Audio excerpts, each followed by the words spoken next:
Today we're going to talk about something that feels both, well, ancient, but also incredibly urgent right now, and that's cooperation. I mean, it's literally the skill that built our societies, right? But here's the thing. In a world that's more connected than ever, are we actually losing the art of working together? It's a big question, so let's dive in and find out. All right, so here's the plan for today. First, we're going to look at the power of together. Then we'll jump back in time to see cooperation in our past. After that, we'll tackle the modern cooperation paradox. That's a really interesting one. Then we'll get practical with your cooperation toolkit. And finally, we'll wrap it all up by asking, what's your first step? Sound good? Let's go. Okay, first up, the power of together. Before we get too deep, let's just make sure we're all on the same page. What are we really talking about when we say cooperation? So at its heart, it's really just this, combining our energies to work with other people toward a common goal. But what's so cool about it, what makes it so powerful, is that it's a two-for-one deal, right? You don't just get stuff done quicker and easier, you also get the benefit of companionship. You get that feeling of being in it together. It's efficiency and connection all rolled into one. Pretty awesome. All right, now to really get a handle on cooperation, we've got to look back. I mean, way back. Let's talk about a time when working together wasn't just a nice little team-building exercise, it was literally a matter of life and death. I mean, think about it. American society, and really all early societies, were completely built on this idea. The challenges they faced, just huge, way too big for any one person to handle alone. You absolutely needed the combined brainpower, the different skills, and just the raw effort of the entire community to make it. And you can see this in action all through history, right? The Pilgrims, they had to combine every talent and resource they had just to survive that first winter. The pioneers, they didn't cross the country solo, they traveled in wagon trains helping each other out. And those early communities, well, they had things like barn raisings and quilting bees. It wasn't just a social event, it was how stuff got done. Everyone pitched in for the good of the whole. It was literally the fabric holding society together.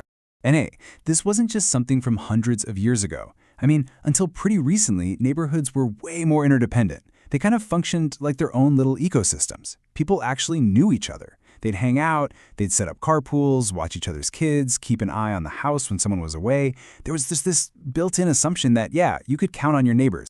So let me ask you something, and just be honest with yourself. When was the last time you asked a neighbor for help? Like for anything, a cup of sugar, a tool, a hand with something heavy? And when was the last time they asked you? For a lot of us, I'm guessing the answer is, it's been a while. And that brings us to this really strange situation, what I'm calling the modern cooperation paradox. We are, without a doubt, more connected digitally than any humans in history. And yet, so many of us feel more alone than ever. How does that work? Let's dig into it. Well, a big part of it is how our whole culture of work has changed. I mean, we've gone from an agrarian society, farm-based, to an industrial one with factories, and now we're deep in an electronic, digital world. And every single one of those shifts has completely changed the game for how we interact with each other. It's kind of wild when you think about it. Some studies show that just those simple, everyday chats with neighbors have dropped by more than 30% in just the past few decades. 30%. Just picture it for a second. Back then, in the industrial age, you had people standing shoulder to shoulder on an assembly line. They were physically working together. Now, a lot of us are telecommuting. We're working from home, totally isolated from our coworkers. And all that casual in-person teamwork, it's been replaced by, what? Scheduled Zoom calls? It's just different. And this quote just hits the nail on the head. Technology has given us wings, but it is dichotomous. A fancy way of saying it does two opposite things at once. As it frees us to be independent, it binds us to an even larger number of people. So on one hand, we have all this freedom. But on the other, we're now tangled up in this huge global web, depending on people we will never, ever meet in person. So, what do you think? With all this technology, all these global connections, is cooperation actually easier now, or has losing that day-to-day face-to-face teamwork actually made it harder? It's a really tricky question, right? And it shows why we have to start being way more intentional about this stuff. Okay, so we've talked a lot about the problem.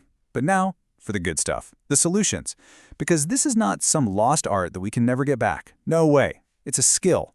And like any skill, we can practice it, we can get better at it. So let's open up the Cooperation Toolkit and see what we've got, starting with some ideas for the classroom. Okay, some of these are just brilliant. Forget tug of war. How about a tug of peace? Everybody grabs a rope in a circle, and the goal is to pull just right so you can all stand up at the same time. Or trying to pass a pretzel around a circle using nothing but chopsticks. I love these because it's not about one person winning. It's about the whole group figuring out a funny, tricky little problem together. And you can even flip the script on old-school competitive games. Take musical chairs. In the cooperative version, when the music stops and a chair is gone, the goal isn't to knock someone out. The goal is for everyone to still find a seat. So you have to share chairs, sit on laps, whatever it takes. The whole point changes from who gets eliminated to how can we keep everyone in. It's such a simple but powerful change. And this stuff works just as well at home with the family.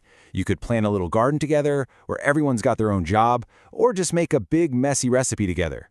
There's even cooperative hide and seek, which sounds amazing, by the way.